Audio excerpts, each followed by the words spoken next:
What is up, music junkies? Thank you for tuning in today. We have a very special guest, Miss Kiddy from Miss Kiddy and the Cads. How are you today? I'm great. Thank you very much. Thanks for having me on, guys. Yeah, thanks for coming on. So, the first question I want to ask is how did it all get started for you? How did you discover you had the talent and the voice? Oh, that's a Oof. question. Oof. The talent and the voice. Well, I mean, I've been singing for such a long time. I started singing properly when I was about six, and I joined a church choir because my best friend, when I was at school, she joined a church choir. So I was like, oh, if you're going to do it, I'm going to do it as well. I didn't believe Okay. in God, but I thought I'll just go and do it because that sounded like it might be fun. So I did that. She left after about a year, and I just carried on doing it. I was like, oh, I really like singing. So yeah, so I ended up staying there for quite a long time and singing in the church choir, and I loved it. And it was a really amazing way of getting to understand about music and singing and all of the amazing choral music out there, which is something I still love now. I love classical music, and I ended up going and doing a classical degree in classical singing at music college in London. So yeah, so that's how that all happened. It was kind of not anything I was ever really considering doing, being a singer, but as soon as I started doing it, I was like, oh, I'm quite good at this and it's quite easy, so I think I'm going to carry on. There you And I was going to go. be an interpreter. I wanted to be an interpreter because I love languages and I loved French and I loved German at school. So I really wanted to be an interpreter. And then my music teacher said, well, you could just be a musician. And I was like, well, hang on a minute. I can do that. And the French and the German, I have to really work hard. I think I'm going to do the music. So there you go. Hey, it worked out. Don't follow me, kids. Don't follow me. It's not good. Yeah. So, Okay. how did you get into jazz? Yeah, so that was kind of like a roundabout way because I was singing classical music for years and years and years, and then I went and did a music theatre course, so doing all the West End shows and all of that stuff. So I started singing in a different way completely, and that was a real kind of revelation to me, and having to change my voice to be able to sing, stuff from We Will Rock You and Oklahoma and all that kind of stuff. And then from there, I started to start to see some kind of music, jazzy kind of stuff, and I'd always really liked jazz. And then I thought, well, I'll just sort of try and give that a go and see how I get on. And it was a really roundabout way that I ended up starting doing some jazz, and then I just started doing some singing with jazz bands, which I loved, and that was kind of where Miss Kiddy grew from originally. Yeah, like four So years yeah, ago.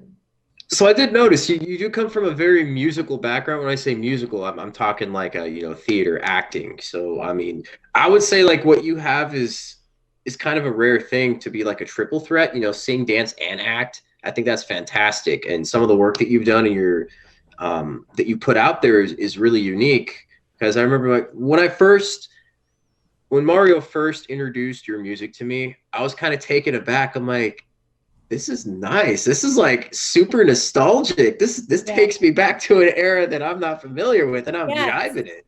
Yeah, and you're young, and that's what we wanted because we wanted everybody who kind of hadn't really experienced jazz to get it from a different angle and to kind of get it through the songs that they know. So the Hmm. Beyonce and the all of the stuff that we do, which like the Oasis, everything, and just throw it into a jazz kind of feel so that people go, oh, hang on a minute, I know that song, I really love that song, but this is completely different, and I really like it. It really works, and so that's why we say one of the things I say about Miss Kiddy is it's kind of jazz for the new generation. So that's what I think Hmm. it is for that. Yeah. Definitely. And one more thing, real quick. So when it comes to your, hold on, let me figure out how to word this because it was really good. It was on the tip of my tongue. Um, I saw you tap dancing. No, not So me tap dancing. That's no, not. not you. Okay, No, all no. right. So you guys had I that. do tap a little bit. I have a tiny bit, but it's Okay, not me. okay, There is a tap dancer in Miss Kiddy. So one of the band she's called Little Missy, and she's my sister, okay. and she is a tap She's your dancer. sister, like your actual sister? Okay, okay. Because I would say Jake is my brother, but I mean, I'm Right. Mexican and Well, he's white, so it doesn't work out. so she is my sister, like Jake is your brother. Okay, Okay, okay. excellent. Yeah. That makes sense. You That know, So, makes but sense. a So lot of people do think she is my sister when we do a show because we do kind of look alike, particularly on the stage. She could definitely be my little sister. So yeah, there you go. Yeah. So in terms of performances and like shows that you've done, it is primarily like those big band shows and the jazzy ones. So what musicals have you done and performed?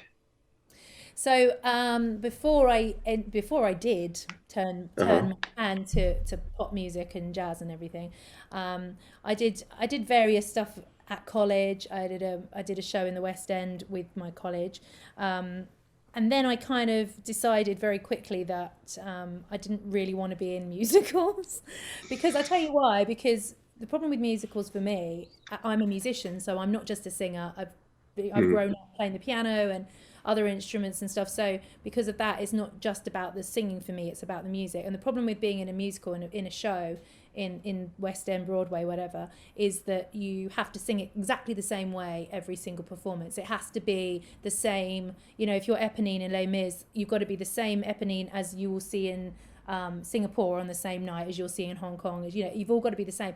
And for me, that it really didn't appeal to me because I'm just too much like to go off on my own tangent singing wise. So Yes. I just felt too constricted by doing that. So I very quickly realised that that wasn't going to be for me. And then I started doing my own thing really, and that's where it all kind of blossomed from. And doing Miss Kiddy was kind of the final thing that I found that ended up being the biggest thing really in my life. So yeah, I was pretty lucky yeah, actually. that's awesome. So Okay, how, so how did you, sorry. So how did you and the group initially get together? Or is it just you and you kind of like do this outreach or like what is your process? No, no, it's a band. It's 100% a band. What happened was Okay. I had an idea for Miss Kiddy, and for the idea of the band to do these songs and turn them on their head and make them jazzy and vintage and bring all of that kind of thing to life. And Okay. I just kind of sent it to a few people, friends of mine, music friends of mine, who I thought would really suit it and who'd get the idea and the concept of it. And I sent it to them and said, have a listen to this idea. So the boss who plays piano in Miss Kiddy, we put down a kind of a guide track to the first song, which was the David Bowie song, Let's Dance. So we did that. I sent it out to them and said, what do you think? Do you like?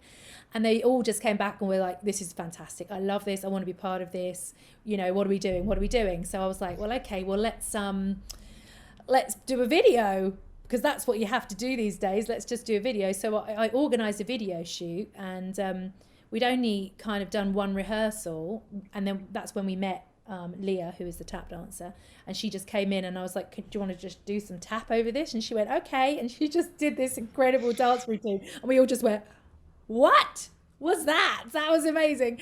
And she was just so brilliant, and so it kind of, we all sort of sparked off each other, I guess, and that's how all the songs started to emerge.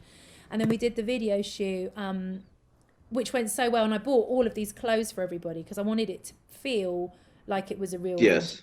I wanted it to look vintage as well as be vintage. And I love all that style anyway. And so I bought all stuff for everybody. And I was like, just try this stuff. And then when we kind of got the video back, we were like, wow, that worked, but it's really interesting because the show started off just being music. It was just going to be songs. It was going to be a band that plays songs. And then in between, I'd, talk and say hi to the audience, yeah, in a normal kind of band way. And then as we started doing a first couple of shows like that, it really started emerging that Miss Kiddy was not just, it wasn't just about the vocal, it wasn't just about the songs, but that Miss Kiddy's kind of character and personality and life started to come out through the songs. And then because that happened, everybody else in the band all started to, they all sort of started phoning me, go, do you know, I was just having a think about my character, and I think that my character's a bit like this, and I think maybe I should have a song that's about, and I was like, okay. And then we created this show. So now Miss Kiddy is not a band. It's a band, but it's a show. It's really a show. So the theatre, as you say, the theatre aspect of my life before all my training has really kind of come to the fore with Miss Kiddy. So Mhm. it's and actually when I did the very first big show we did, one of my best friends from school came, hadn't seen me sing for years, and probably only really saw me doing classical music. And she came and at the end I went, "What do you think?" She went, "Well, it's just you, isn't it?" And It's she you. was like, "It's just you. This is who you That's are." the best compliment you could have gotten, And I honestly, went, because it's I went, honest. yeah. I just went, "Do you know what? That's how I feel about it." She went, "Totally. It's all the things that you ever were and put in a Hmm. show." So yeah. W- So that's why I feel so at home doing it, and I love it so much. We all love it. We all just feel so comfortable in it and feel like there's so much to do with it as well. There's so far we can go. So yeah, we're very excited about it as a prospect. What is your Okay, so we're process? What is your process of like writing or practicing, or what do Yeah. you guys do? Well, so I'm actually married to the boss. So he's my husband as well as being so you're the the boss. I mean, It's okay, we got to tell it. that's how it always is. I think he already knows. But he's called the boss in the band. But he is the boss of the band because he's the musical director and he is the pianist. So he kind of does take the lead on musically how we do stuff. So we write together. So we put all of the songs together, just the two of us. Although the band have had lots of input and have said songs that they thought would be good and sent me little ideas and things. But we will do the main kind of part of the song and then send it out, and then everybody sort of adds their own bits to it, really. But the Lockdown Shuffle, which is the song that is our original song from that we released in November, I I wrote like that that one. one. Yeah, I wrote that one. So that was my kind of, I don't know, I just had this moment of thinking I wanted to write something original again, which I used to do a lot of, haven't done for a long time. I think probably the pandemic sort of inspired me to write because I was here and I could, and I had more time on my hands. So that was me. I wrote the words, and then the two of us kind of put it to music and made it into a song. Yeah. Excellent. So what are some of your biggest inspirations that you have in terms of how you write and make your music? Well, I mean, the inspiration definitely just comes from the theatrical point of view now, more and more so. Hmm. At the moment, we're in the process of kind of rethinking the show a little bit because we've been doing it for what 4 years now. So I feel we've really kind of honed the show to what it is, and we have different aspects that we throw in all the time. But Yeah, you know it works. yeah, it works exactly. And most people they see it the first time, so for them it's just like, well, smacks them in the face. But a lot of people have now are our fans, are our supporters, and they come all the time, which is amazing. And I did a show like just before the pandemic. We did a show, big one, like 500 people watching, Ooh. and they're all standing. And I started singing, and I've got it on video actually. Now I started singing the Wonderwall Oasis, and usually, you know, people they know the words, they know the song, obviously. So normally they're singing, but they're singing the way that Oasis would sing it. So I can hear me singing, but they're also singing it Oasis style. But Yeah. obviously, so many of them had seen us before that they actually knew how I sang it. So they're all singing it the way I sang it, and I was like, oh my god, everybody knows Miss Kiddy's way. That's awesome. Yeah. That is So, one way to feel super connected to your crowd. So that's so super cool, especially when they know it's one way. when they've changed the way they know a song, which is such an iconic song as well, to sing it And the they're way like, we're doing it for you. yes, it's working. So that was that was really amazing. And we came off, everyone went, and the band went to me. They were like, "Oh my god, Abby, they were singing it the way you sing it." I was like, "I know." Yeah, so that was really cool. And so yeah, I think that the kind of inspiration has always come from the theatrical. Wanting to kind of improve it as a theatre show and make it more of a connection of the characters in the band, so that it's not just listening to the songs, but it's also really getting an experience, basically getting a theatrical experience from it. So All what right, so about out of everybody in the band, who's the silly one? Who's the goofball that just makes everybody like, oh my God, we love you to death? So it's Benny the Bug, who is the trumpet player. The I mean, trumpet player.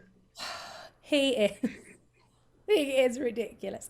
He is like, well, let me tell you, I think perhaps three times in the Miss Kiddy history, Mm. he's phoned me and gone, um, where are we again tonight? Where are we again tonight? And I'm like, hon, it's tomorrow or it's next week. And he's like, oh God, really? So he's a So real life Jake. All right, sounds like good. I'd he's love to meet the literally guy. he's hilarious. He's just all over it, but he's so funny, and he'll just throw in stuff all the time on stage. And the banter you see on stage with us is completely true because they all the time they're just taking the Mickey out of me all on stage. Oh, they drive me mad. And if I get anything wrong, then they all just start sort of You never repeating hear it. the end of it. Yeah, bad. They're really bad. So yeah, he's definitely the goofball. But they all are independently. They all have their things that they do to drive me mad on stage. So yeah, As Like long what? as What's all the the weirdness dynamic? together coincides. yeah, that's right. What's the So dynamic though? Like who is what's what? the What would you dynamic? say? Well, I'm definitely kind of the leader, I suppose, because I'm the one who, puts it all together, and I'm the one who books all the gigs and speaks to everybody and all of that stuff. But everybody's, I mean, we always say everybody's a diva in Miss Kiddy because they are. Everybody is and I couldn't have had any other people in the band because they had to be a diva Yeah. in order for it to work. If you just had a musician who was happy to just be in the background, it just you wouldn't have the same effect with it. So yeah, You want everybody the high energy, got to have everyone to it. You've got shine. to have the high energy. You've got to have the character. You've got to have somebody who doesn't take anything lying down. They're always going to like turn around and make something of it. And they are all individually massive divas, which I love. Yeah. Excellent. Okay, so you got yourself a good team under your belt to work with. That's awesome. So about 4 years, you said? There's six of us in total, including me. Yeah. So there's drums. He's called Daddy Beats because he's also a DJ as well. So Daddy Beats. And there's the boss on piano, and there's Little Missy, who's the tap dancer, Benny the Bug, who's the trumpet player, and the Undertaker on double bass. The Undertaker. Undertaker. Wow. Yeah. That He's is brilliant. He is brilliant, and I would say when he started playing with the band, he was very much like, yeah, I'm really happy to do it. He's Canadian actually, and he was very much like, I'm just happy to be at the back.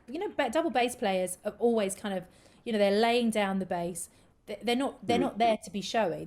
They're never there to be showy. They're there to very much keep it grounded. But he has really come into his own, and once he sort of started taking on this kind of persona of the Undertaker, brilliant. It's hilarious. So he's just kind of deadpan the whole show. No matter what happens, you get nothing. It's brilliant. I All don't right, know how. Abby, let's take a quick sidestep real quick. So Okay. we know that the pandemic has impacted a lot of people negatively, but you did mention that it actually kind of helped you and has inspired you to do so. So would you be willing to share like how it's made things better for you, in terms of like you as a musician? Yeah, do you know? Of course, it's been really, really hard, and for music, all over the world, it's been so hard. It's particularly if you're an original artist or an Mhm. up and coming bands. It's just been horrendous. And anybody who's managed to keep themselves going and keep some element of music freshness going is just massively. I admire them so much because it's been such a hard time to find motivation and to find anything sparks of kind of creativity. So I did feel inspired to write a song, and that's why I wrote Lockdown Shuffle, because I wanted it to really be something to remember the time in a positive way, and I wanted to kind of do my take on making something good out of a really terrible situation, in the same way that being in the Blitz was, being in the World Wars, there was all these amazing music and dancing that came out of those times. So this was my take on that, if you like. So after this terrible time, we'll have the lockdown shuffle to remember in a positive way. Yeah. So that's been really good, and I got such great feedback from everybody that was involved in it, that they really enjoyed it, and it really gave them a lift. So that was really good. We've also managed to do quite a few streams, and that wasn't something we've never done before. And we never probably would have done, let's face it, to be honest, because we were always playing in venues all around the UK. Mhm. Live band, yeah. Yeah, we were always a live band. We weren't really ever that particularly interested in sort of streaming to other places. But because of this, we've had to be. And we ended up doing a whole kitchen disco series of streams, which we all sort of did individual videos ourselves. All the different members of the band sort of got their own idea and did their own stream on a Saturday. So we did that, raising money for charity, which we did really well, awesome. which was brilliant. Yeah, that was really good. That was at the beginning. And then we've done a couple of streams since. We did one just out here on my my driveway. So we had the whole band and they were all 2 meters apart. And it was in the summer, so that was lucky. And it was a nice day, thank goodness. And so all my neighbours, I had to send like little notes into their doors saying, "Really sorry, but we're going to do a performance." Hey, I would be so excited if I got a note like that. Do you know what? I'd be like, front row seats. Right, that is what they did. They all came out with their bottles of like prosecco and bottles of wine and stuff, and they were all like, "Oh, we're having a night out." Hell yeah! You know they can't do anything else. Awesome. They were all outside, like in their little standing. It was so sweet, and they just were brilliant. That's awesome. And like people were walking past or driving past and like tooting and stopping the car, watching for like 10 minutes or something. Yeah, it was really good. So we streamed that to a festival in the UK that we usually do every summer. So we streamed to their festival site, which was great. So that, you know, and things like that have really kind of helped us. And I think the big show we did at Christmas, we did the Lockdown Shuffle show. Okay. From a streaming theatre, and that was beautifully done and really good lighting, really good sound, and all of that. And that we ended up selling loads of tickets, and we had loads of people have watched it. And I was just thinking, I said to the guys in the band, you know, this is a way of us being able to actually people to watch this from all over the world. And you know, I've got friends in all different countries that have watched it and actually watched it live. That's you know, awesome. they worked out the time difference and they watched it live. Even my sister-in-law in Australia watched it, you know. So she was like, I'm setting my alarm and I'm going to watch it live, you know. So you wouldn't be able to do that. And I think that's one amazing thing about the pandemic is it's shown us that actually music can be across the globe so much your easier.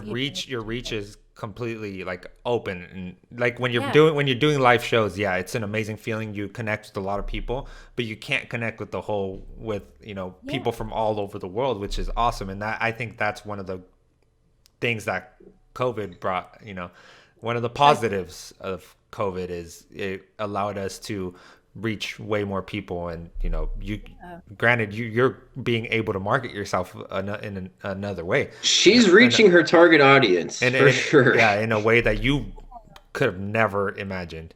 No, So that's exactly. awesome.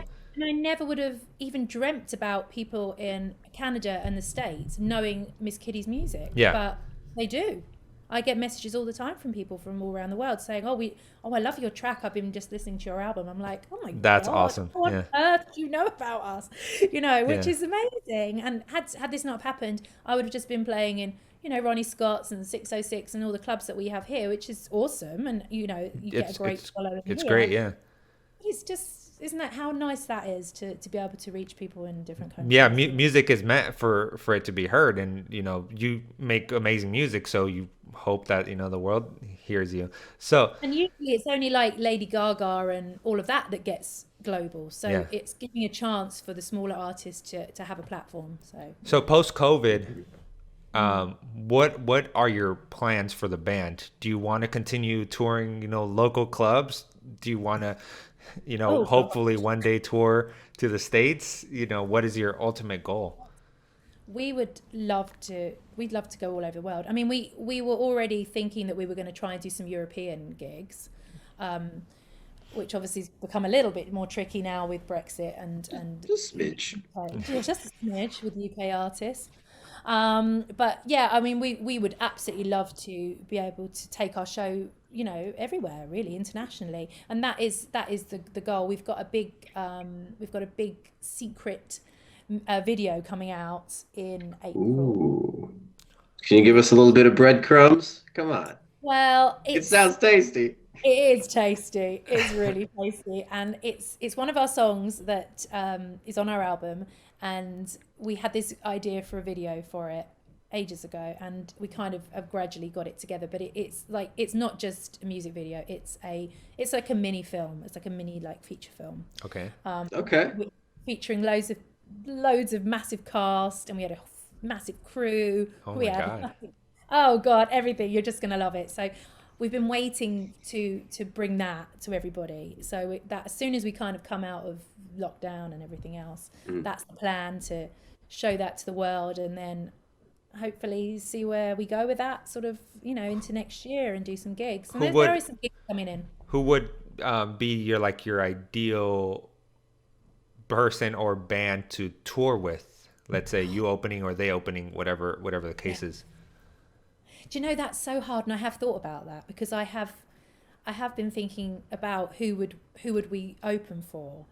Because would we, I don't know, I really don't know the answer to this, because would we open for an artist like Caro Emerald? Would we open for someone like in our genre? Or would we be better to open for somebody who's not in our genre at all, and somebody who you just see something completely different? And in a way, I think perhaps that would be better.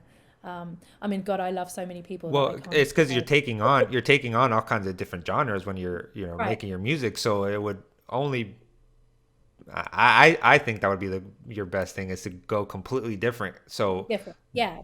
they were listening to your music and they're like, oh, they're doing a little bit of everything, Yeah. in the jazz genre. Well, I mean, it's jazz, but it's also I don't like to call us a jazz band. I mean, some people do It's like call us a swing. jazz band. I call it more like we're a vintage band. Vintage band, yeah, just a you little bit take of every vintage genre, yeah. It's something from you hear it from something somewhere else, but you're not sure what exactly it is. Because I wouldn't like to say, that I know some incredible jazz musicians, and I wouldn't like to say we're a jazz band, we're like a traditional amazing jazz band. I Yeah, wouldn't don't say, put yourself in a box. Yeah. no, I don't want to. So that's why I say we're a vintage band, and then people can just take of that what they will, So So Vintage, what's that? Come for the experience. You'll see. exactly. Come so try it. I need a name. I need a name. Who would you want to tour with? I'm not gonna let you walk away from that. Ooh. In my dreams, Okay. Gary Barlow. That would be for me. In your dreams, All in right. your dreams, maybe not the Yes. band's dreams, just your dreams. Band's dreams. They'll all just go like this now. Oh But man. I don't know. I just who do I like at the moment? I like lots of people. I don't know really. It's just so difficult. I think it would have to be someone who got us, who understood us, and kind of appreciated what we do, and wanted to kind of be enthusiastic about it, and that's kind of hard to find maybe. So we'll Definitely see. someone that will compliment you on the stage, Yeah. right? Yeah, I think so. yeah, I think so. But who that would be? So one of my favorite singers, I don't know if you've ever heard of her, is Haley Reinhardt. I don't know if I'm Yes, pronouncing. of course I have heard So of her. she does the postmodern She jukebox, does. She and they does. kind of do the similar style. They take on new songs and make them They do. jazzy. So They do. when I heard your music, I was like, that would be amazing. It's tour, maybe complement each Yeah, I other. mean, yeah, I mean, the problem with postmodern jukebox and us is that, I mean, we are sort of similar, but also completely not the same as well. Mhm. It's a bit, I wonder whether we'd be a little bit too samey with them in a way. And God, they've got some amazing singers. I mean, Hayley Reinhardt's amazing, and they've got some fantastic people that work with them. And I love what they do, and it is really different from us, but Mhm. if to in layman's terms, some people could go, oh well, they're just doing the same thing. They're taking old songs and making them, or new songs and making them old.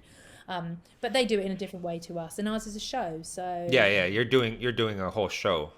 yeah, it's a different thing, really. But So with what you've been doing nowadays, you said you've been doing it for over 4 years.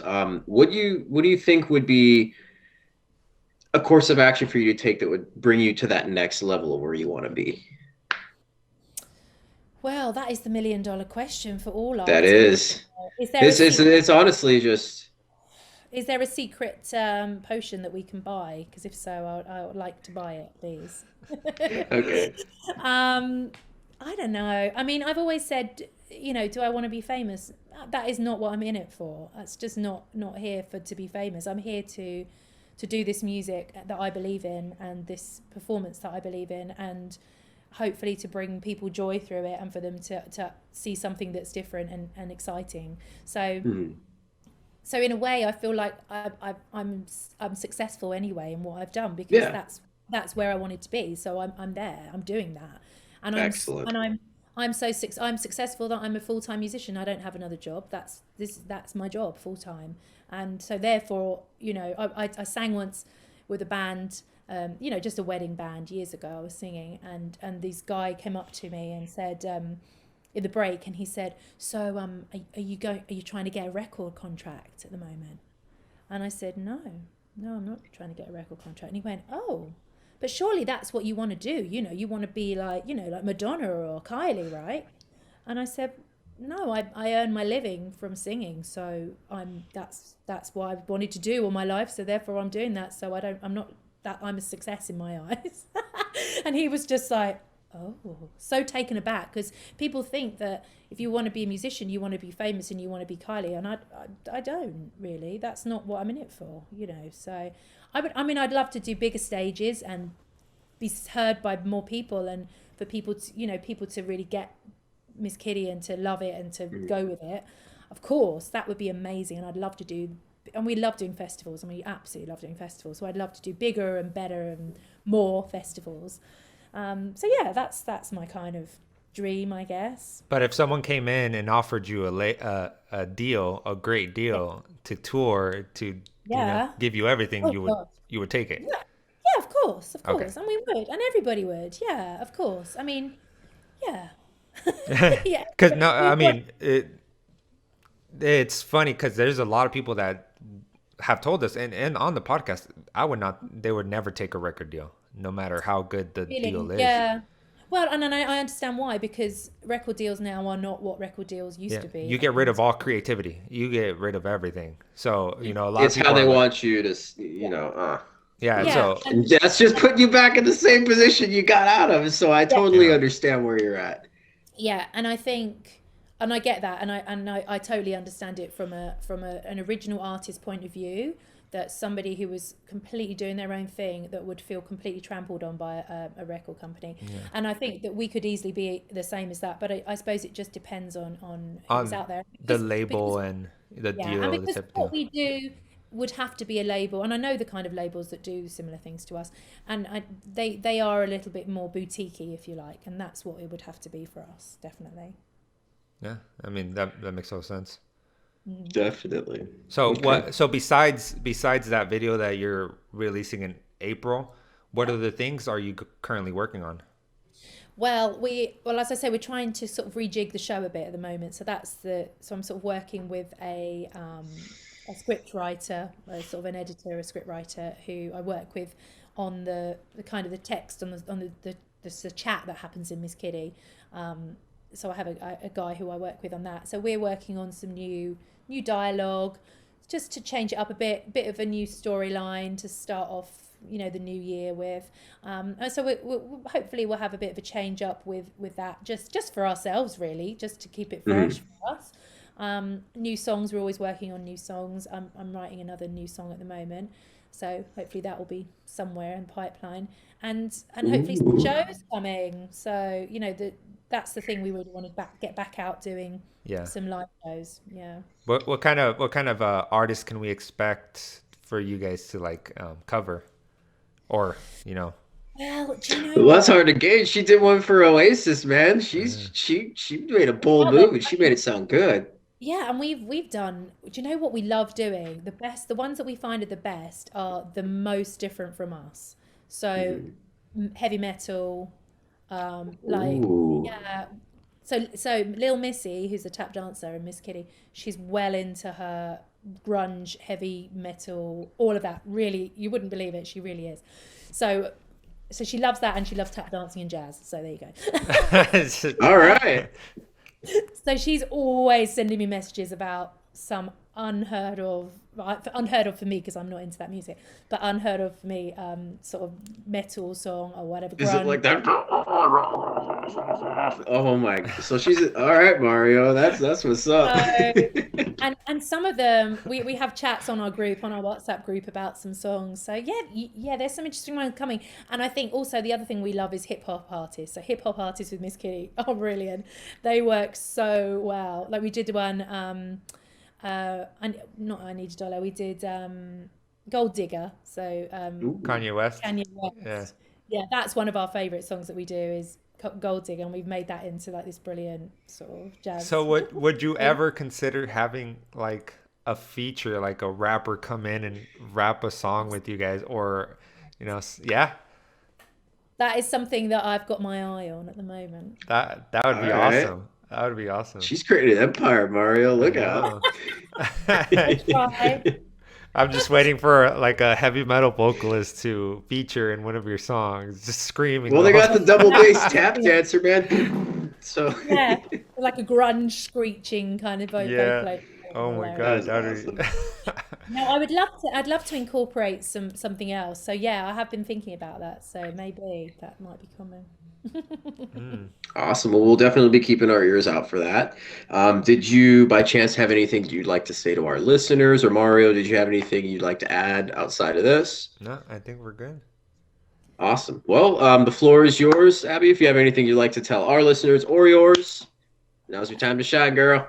Oh, Not to put you on the spot. no. Or anything like that. No. No, just thank you for listening to the podcast, and thank you for listening to me just jabber on, as I like to say. That's an English thing.